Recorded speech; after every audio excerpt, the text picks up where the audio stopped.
నల్లగొండ జిల్లా కేతేపల్లి మండలం ఉప్పలపహాడుకు ఎమ్మెల్సీ రాజగోపాల్ రెడ్డి వచ్చారు. కారులో నుంచి దిగారో లేదో జనం గుమిగూడారు. సెల్ఫీలను తీసుకునేందుకు పోటీ పడ్డారు. ఎమ్మెల్సీ రాజగోపాల్ రెడ్డిని ఎన్నడూ చూడనట్లు జనం అంత పోటీ పడి మరీ చూసేది ఆయన్నంటే పొరపడినట్లే. రాజగోపాల్ రెడ్డి వేసుకువచ్చిన కారును చూసేందుకే జనం ఇలా పోటీ పడ్డారు. కోమటిరెడ్డి వేసుకువచ్చిన ఆ కారు ఖరీదు అక్షరాల 7 కోట్లు.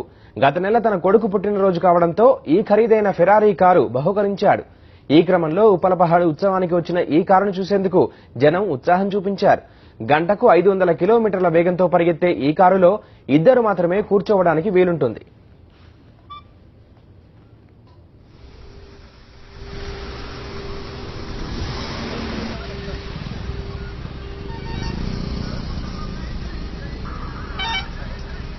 స్పెషాలిటీ ఏంటిది?